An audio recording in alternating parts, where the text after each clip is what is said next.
Friends, नमस्कार। मेरा नाम डॉक्टर हेमलता गांधी है और आज हम बात करेंगे 2023 ये ईयर, ये वर्ष इंटरनेशनल मिलेट्स ईयर के नाम से घोषित किया गया है। मिलेट्स क्या होते हैं? मोटा और पोषक अनाज। मोटा और पोषक अनाज क्यों आज इसकी जरूरत पड़ रही है? किसे बोलते हैं? फ्रेंड्स, वो अनाज जो हमारा ट्रेडिशनल फूड था, लेकिन धीरे धीरे गेहूं और चावल हमारी थाली में आ गया। बाजरा, ज्वार, रागी, सामा, मंडवा, कुटकी, चीना, ये वो अनाज हैं जो पौष्टिकता और शरीर की सेहत के लिए इनमें वो सभी तत्व विद्यमान हैं। फाइबर, प्रोटीन, मिनरल्स, आयरन, वो तमाम तत्व जो हमें और हमारी सेहत को सुरक्षित रखते हैं।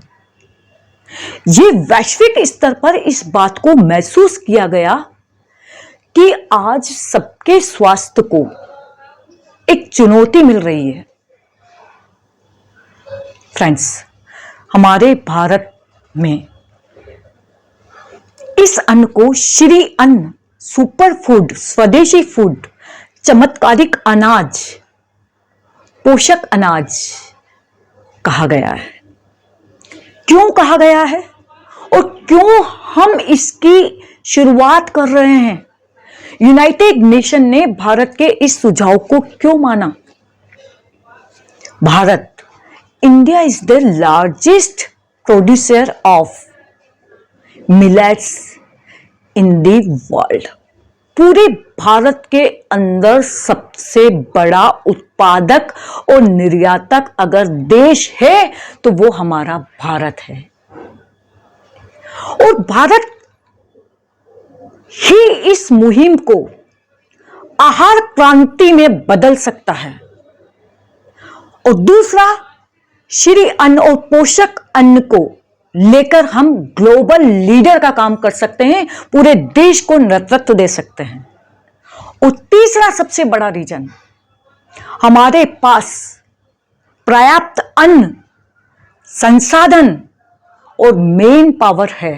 और इसके साथ साथ हमारी भारतीय पाक कला, एक स्वदेशी मॉडल जो लोकल से लेकर ग्लोबल तक धूम मचा सकता है। और इसमें छिपा एम्प्लॉयमेंट, हर स्तर पर इसमें रोजगार छिपा हुआ है। और हमारे किसानों की भलाई और महिलाओं और युवाओं को एक नई पहचान। कैसे? फ्रेंड्स, एक सात्विक, पौष्टिक और हेल्थ सिक्योरिटी के लिए बेस्ट और हेल्दी विकल्प है तो वो है मोटा अनाज। एक न्यूट्रिशनल डाइट प्लान के विकल्प को प्रस्तुत करेगा मोटा अनाज। और साथ ही नॉन वेजिटेरियन के लिए हम वेज वैकल्पिक निकालेंगे। कैसे होगा ये सब? फ्रेंड्स, हमारे पास दो ऐसी पावर हैं, एक यूथ पावर और एक हमारी महिलाओं की पावर। महिलाएं ऑलरेडी ही गृहिणी के रूप में पाक कला में वो संपन्न हैं, निपुण हैं। उस स्किल का उपयोग करके हम उनको और थोड़ा प्रशिक्षण देकर मोटे अनाज को किस तरीके से हम न्यूट्रिशनल डाइट बनाएं, उससे न्यूट्रिशनल प्रोडक्ट बनाएं, हम उनको प्रशिक्षण देंगे, उनको स्किल्स देंगे, उनको आइडियाज देंगे, उनको तकनीक देंगे, उनको इनोवेशन देंगे, उनको इनिशिएटिव लेने के लिए प्रोत्साहित करेंगे। कैसे? कि आज किसी भी शिशु से लेकर वरिष्ठतम नागरिक तक हर आयु वर्ग के लिए हम श्री अन्न, पोषक और मोटे अनाज के माध्यम से एक easy food solution, value added product, recipe, व्यंजन, कई तरीके की डिशेस जो हम डे टू डे लाइफ में हम खाते हैं, उनको ready to eat, ready to cook, ready to drink और रेडी टू सर्व के माध्यम से अनेक रेसिपीज हम तैयार करेंगे और वो घर घर और जन जन तक पहुंचेगी। और वैश्विक स्तर पर जिस तरीके से डिमांड आ रही है, ये लोकप्रियता बढ़ रही है मिलेट्स को लेकर, उस डिमांड की सप्लाई भारत से जाएगी तो भारत में कितने रोजगार क्रिएट होंगे। और सबसे बड़ी बात, हम अपनी सेहत के साथ साथ हम पूरे विश्व के देशों की सेहत के लिए काम करेंगे। फ्रेंड्स, एक और बात, एक इंटरनेशनल मार्केट डेवलप होगा। वहां का हर उपभोक्ता चाहता है मिलेट्स, और मिलेट्स में जब सबसे ज्यादा अनाज का प्रोड्यूसर और भारत और प्रोडक्शन हमारे किसान कर रहे हैं, तो हमारे किसान भाइयों के लिए भी एक उम्मीद, आशा और उनको भी एक पहचान मिलेगी और उनके आजीविका का सोर्स और मजबूत होगा।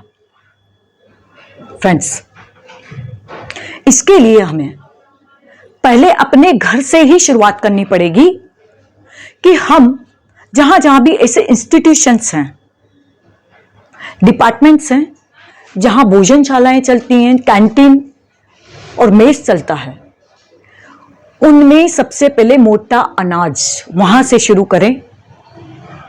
जैसे सैन्य, पुलिस, जेल में कैदी, स्कूल कॉलेज में स्टूडेंट्स, हॉस्टल में रहने वाले बच्चे। इसके साथ ही हम आंगनबाड़ी और स्कूल्स में जो मिड डे मील प्रोवाइड कर रहे हैं, उसमें बच्चों की पौष्टिकता के लिए मोटा अनाज को इन्वॉल्व करें। और तीसरा सबसे बड़ा, जो हमारे देश में फूड सिक्योरिटी सिर्फ पेट भरने का मुद्दा नहीं है या अनाज बांटने का मुद्दा नहीं है। हम सार्वजनिक वितरण प्रणाली के माध्यम से लगभग 80 करोड़ परिवारों को मुफ्त में राशन अनाज देते हैं।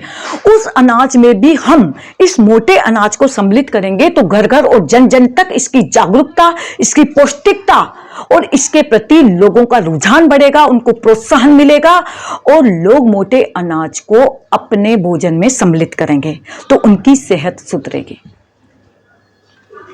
कई तरीके के आयोजन जो होते हैं, सामाजिक आयोजन, उसमें भी हम मोटे अनाज को प्रमोट करेंगे। इसके लिए एक मिलेट्स मूवमेंट हर स्तर पर हर परिवार को चलाना पड़ेगा।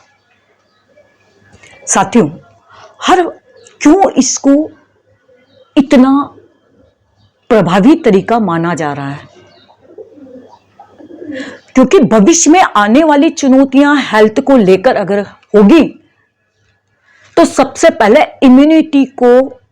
हमारी इम्यूनिटी को स्ट्रॉन्ग, हमारी सेहत को मजबूत और हमारे श्रम करने की शक्ति को एक रेगुलेटरी देने के लिए कैसे? हर वक्त 3 पीढ़ियां काम करती हैं। जो सबसे वरिष्ठ और पिछली पीढ़ी है, अगर हम उसकी प्रेजेंट पीढ़ी से मूल्यांकन करें तो पिछली पीढ़ी का सेहत और स्वास्थ्य, उनका एज, एवरेज एज और उनकी कार्य करने की क्षमता, और ये तीनों ही बातें आज की पीढ़ी के साथ अगर कंपेयर करें तो पता एक बात निकल कर आएगी कि उस समय उन्होंने जो खाया है, एक बात जो ठोस रूप से निकल के आ रही है वो है उनकी आहार पद्धति की ताकत। उनका आहार कैसा था, क्या था?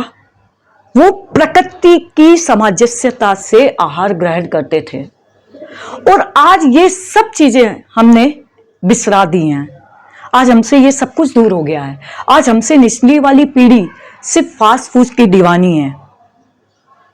तो ऐसे में फास्ट फूड्स के भी, नूडल्स के भी, पिज्जा बर्गर के भी वैकल्पिक रास्ते हमारे मोटे अनाज से निकले, और वो करेगा हमारा देश का युवा। वो स्टार्टअप एंटरप्रेन्योरशिप के माध्यम से, नए नए इनोवेशन इनिशिएटिव आइडियाज के माध्यम से, नई नई रेसिपी व्यंजन के माध्यम से, जितने भी तरीके के फास्ट फूड आज हैं इस देश के अंदर, उसके विकल्प हमारे श्री अन्न के माध्यम से हमारे युवा और महिलाएं प्रस्तुत करेंगे। तो हम एक विश्व गुरु का रास्ता भी, क्योंकि हमें हर थाली में सुपर फूड और स्वदेशी फूड और श्री अन्न को पहुंचाना है, तो शुरुआत हमें अपने घर से करनी है। हम इसमें अग्रणी बनेंगे, एक अग्रदूत बनेंगे। पूरे विश्व के अंदर आहार क्रांति लाने का काम सिर्फ और सिर्फ भारतवासी ही कर सकते हैं, क्योंकि हमारी सुंदर पाक कला जो है वो घर घर तक पहुंचेगी। तो आइए मिलकर बढ़ाते हैं इस अभियान को और हर घर तक, हर जन तक पहुंचाते हैं। क्यों मोटा अनाज जरूरी है, उसकी पौष्टिकता को, उसकी गुणवत्ता को और उसके हेल्थ और एनवायरनमेंट के ऊपर पड़ने वाले प्रभाव को हम सबकी जानकारी लोगों को देकर अवेयर करते हैं। जय हिंद, जय भारत।